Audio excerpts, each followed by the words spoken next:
Je voulais rester. J'éprouvais une joie, une unité et une paix incroyables. C'était comme une salle d'attente, comme un seuil vers l'au-delà. Puis j'ai senti une indéniable et soudaine poussée surnaturelle dans mon dos. La lumière s'est estompée, s'éloignant de la même manière qu'elle était venue, et j'ai été replongé dans mon corps brisé. Bienvenue sur Levons le voile.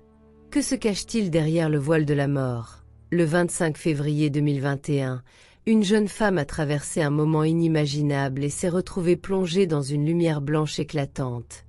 Et là, elle a entendu des voix d'amour, de paix, et une vérité qui allait transformer sa vie à jamais.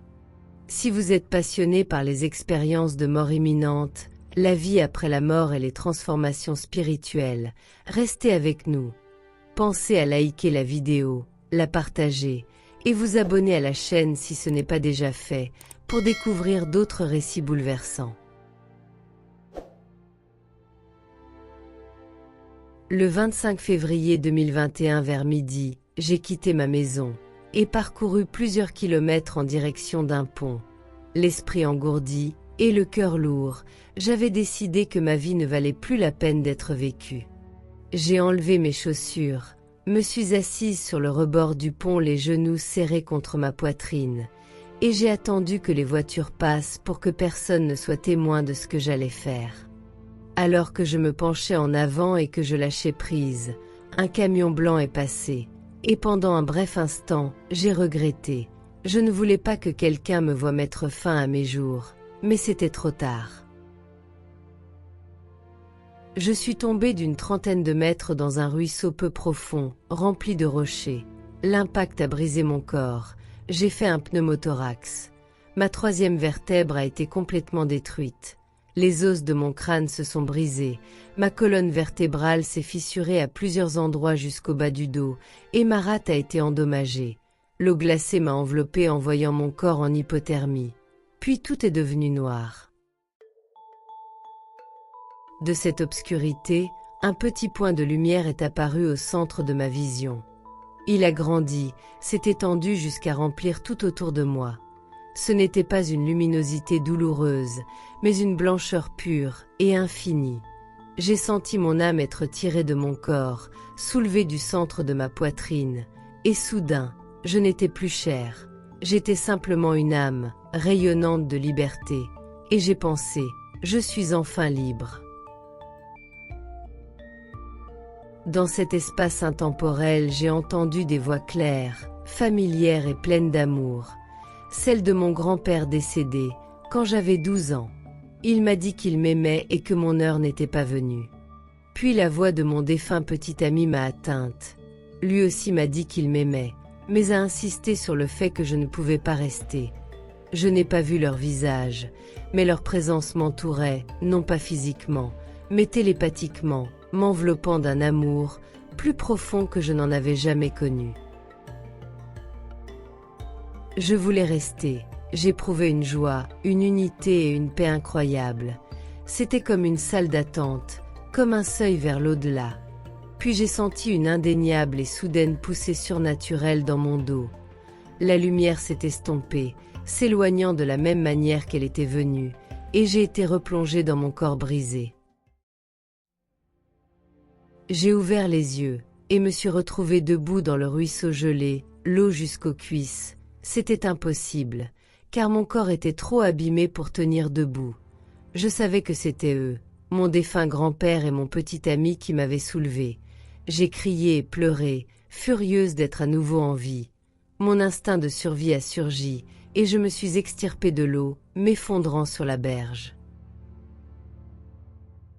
Je me suis à nouveau évanouie, et à mon réveil mon pied droit était toujours immergé dans le ruisseau glacé. À cause de ça, de graves lésions nerveuses s'étaient installées. J'ai retiré mon lourd sweat à capuche trempée, tremblant, avec seulement mon soutien-gorge, mon jogging et mes chaussettes. J'avais mal au cou, ma tête s'affaissait de façon incontrôlable, et je sentais à peine mes bras. Malgré tout ça, je me suis forcée à marcher, m'agrippant au tronc d'arbre pour me soutenir, glissant sur la glace, et me coupant les mains. J'ai perdu connaissance par intermittence, mais j'ai continué à avancer dans la forêt. J'ai atteint une aire de jeu abandonnée où se trouvait autrefois mon ancienne école. J'ai réussi à gravir la pente raide jusqu'au bord de la route, puis une voiture est passée, mais ne s'est pas arrêtée. Épuisé, j'ai trouvé une allée avec un camion blanc en bas. La porte était déverrouillée, et je me suis glissé à l'intérieur espérant pouvoir me réchauffer. Quelques instants plus tard, une camionnette est arrivée, et 2 hommes se sont approchés. Choqués par mon état, l'un m'a donné sa veste, l'autre a appelé la police. Avec le peu de force qui me restait, j'ai murmuré « Appelez une ambulance, je viens de sauter du pont ». Peu de temps après, la police et les ambulanciers sont arrivés, et je perdais encore connaissance par intermittence. Quand j'ai rouvert les yeux, j'ai vu ma mère pleurer, tandis que les secours me pressaient de rester éveillé. Ils m'ont emmené d'urgence en hélicoptère, et j'ai passé les 32 jours suivants à l'hôpital, afin d'être opéré de mon cou fracturé. Ma vie, derrière le voile. Cette expérience a bouleversé tout ce que je croyais savoir. J'avais voulu mettre fin à mes jours, mais on m'a montré que la mort n'est pas la fin. Mon grand-père et mon petit ami décédé m'ont prouvé que l'amour survit au-delà du voile. Et je sais maintenant avec une certitude absolue que l'âme survit après une rupture avec le corps. Avant mon expérience, je n'avais aucune appartenance religieuse, et cela n'a pas changé, mais ma spiritualité s'est approfondie. Je crois maintenant aux esprits et à des présences qu'on ne voit pas toujours. J'avais déjà été témoin d'apparitions corporelles lorsque j'étais enfant, et après mon EMI, ma sensibilité au monde spirituel n'a fait que se renforcer. J'ai aussi appris une vérité essentielle. Le suicide n'est pas la solution, car la vie est fragile et courte, et chaque instant compte. Cette prise de conscience a transformé mes valeurs. Je me soucie davantage des autres et j'essaie de vivre avec amour et compassion. La mort ne me fait plus peur, car ce que j'ai vécu était plus réel que tout ce que j'ai pu vivre sur Terre. Mes relations avec ma famille ont été affectées. Je sais que mes frères m'en voulaient pour ma tentative. Je sais aussi que ma mère m'aime, mais nous restons distantes.